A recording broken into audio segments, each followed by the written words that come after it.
मित्रांनो, मी आणि माझे मित्र मनानंद ॲग्रो फार्मवर फिरायला गेलो होतो.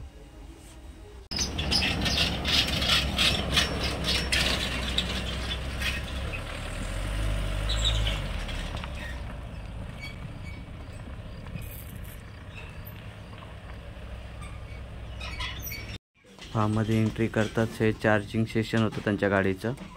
थोडं पुढे आलं का हे कोंबड्यांचं शेड होतं. यामध्ये काही कोंबड्या होत्या. कोंबड्या मस्त खाद्य खात होते आणि पाणी पित होते.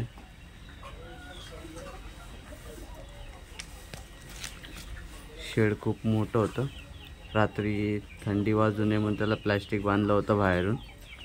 एक साईडला 1-2-3 महिन्याची पिल्लं सुद्धा होते कोंबड्यांची. वरती बसायला लाकडाचं मचाण पण केलेलं त्यांना बसायला.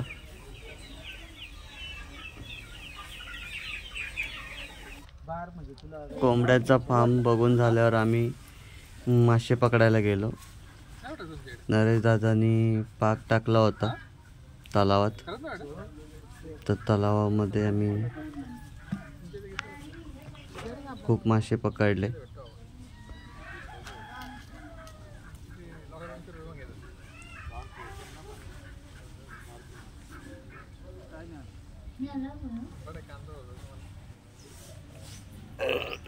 हे बघा सगळेजण कसे मासे काढतायत.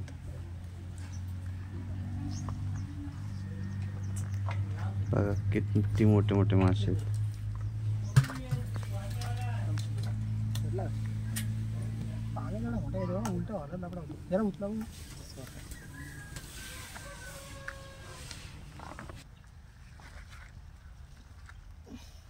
बघा कसा कार्यक्रम बंद करावा.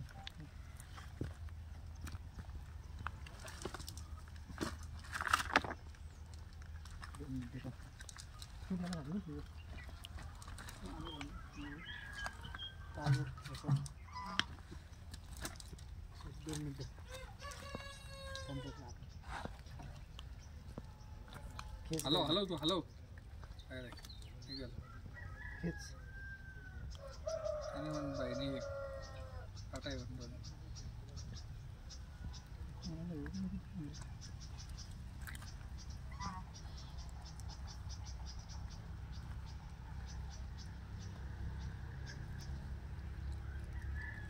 वरती कर ना, त्याचा वरती कर. तर वरती कर, येईल ना त्याला. नाही कुठला नाही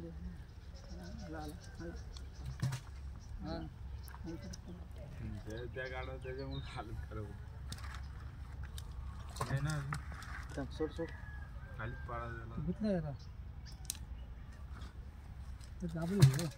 झाला. मित्रांनो, पहिला पाक टाकल्यावर काही मासे जाळ्यात अडकले, काही मासे खाली पळून गेले होते. तर ते माशांना वर बोलवण्यासाठी आपण वर खाद्य टाकत होतो. म्हणजे खाद्य खायला मासे येतील आणि आले का आपण त्या जाळ्यामध्ये पागमध्ये पकडूया म्हणून आम्ही खाद्य टाकत होतो.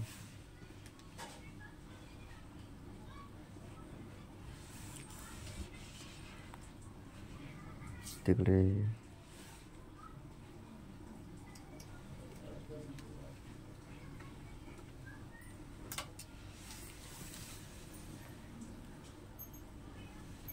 नरेश भाऊ परत पाक टाकतायत तळावात. अशा पद्धतीने पाक टाकला.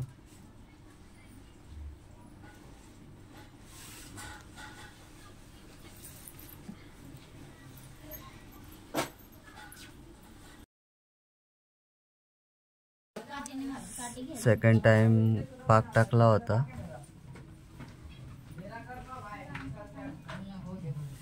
पण या पागला काहीच लागले नाही, काहीच मासे आले नाही.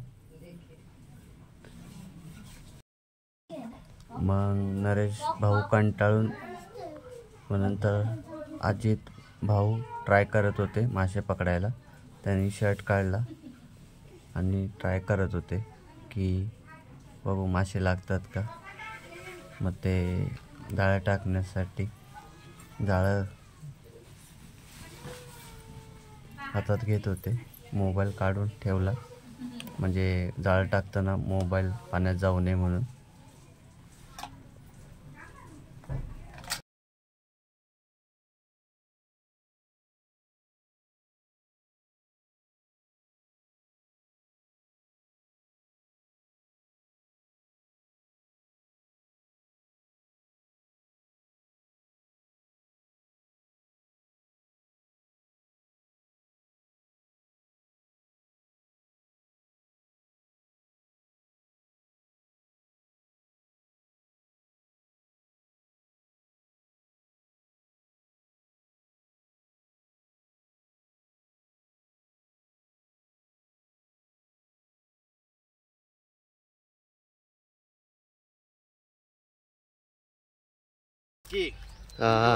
आपले डाकी साहेब अजित साहेब आता बघा हे यांच्या पद्धतीने ट्राय करतात. नरेश दादानी आता केला होता एकदा ट्राय, त्यांनी एकदा काढले मासे, दुसऱ्यांदा फेल गेला. आता हे टाकतायत बघू आता. हा एक नंबर पडलेला आहे.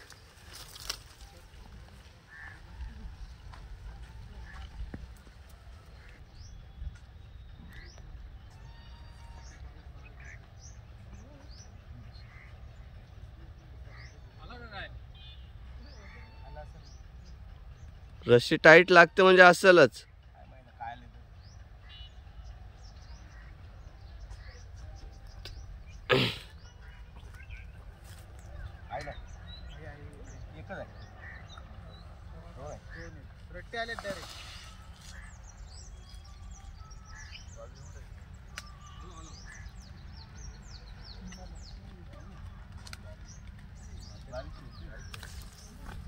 दोन लागलेत बघा. बिग साईज आहे, बिग साईज.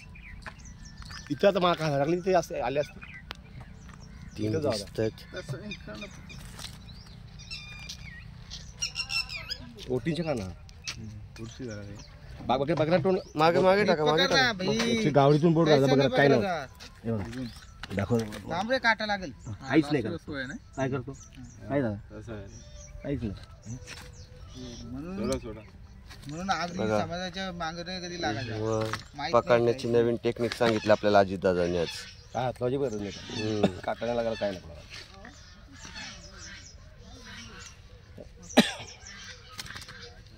साईज कत्री बघ. किती अर्धा किलोचा असेल का एक? ह्यो असेल अर्धा किलो. तो असेल बघा, अर्धा किलोचा. साहेब झाकाव जरा, हातात घेतो बा काढलं. लय मोठा आहे ही गडी. Big size. तो सोडा बारका. मार्का जाऊ दे. अरे बाबा बाबा. मी अंग होते बाबा. तो बार काय तो पण जाऊ दे का? साहेब पोता येतोय ना? हो साहेब पोता येतोय का? मग जरा इकडे हो बाबा, मला का तुम्हाला तिकडे उडी मारावं लागेल तुम्हाला काढायला. एकच शेवट काम होईल तिथं. पुढं इथं आता खायला लागली इथं.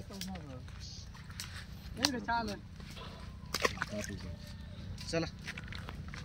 चला आमच्या टाकी साहेबांची मेहनत आणि आमच्या नरेश साहेबांची मेहनत बघूया जरा. चहा घे. चहा घ्या. हे बघा इतकं दादा चहा. बघा, अशी चूल केली होती. आम्ही 3 दिवस या चुलीवरती जेवण बनवून खात होतो. खूप मजा आली.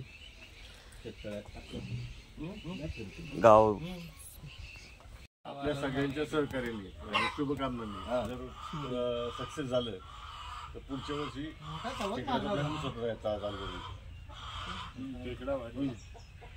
असं आहे का दिवाळीच्या याच फोटो होता घेऊन येतो आणि त्याकडे रस्त्याला येतात.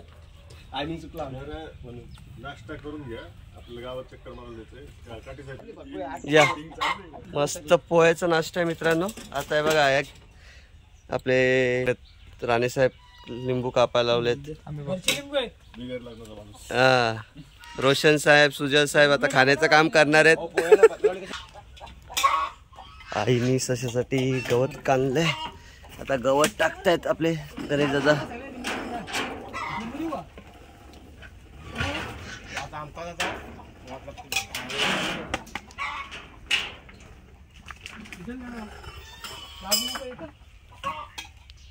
हे व्हाईट गोल्ड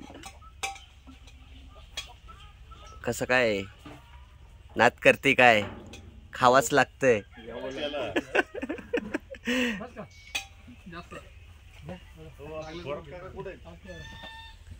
केलेला आहे. ज्याचं आंघोळ झाली ते नाश्ता करतात, बाकीचे तिकडे आंघोळी करतात. कोण काय करतंय. ओ पोहे कसे झाले सांगा जरा.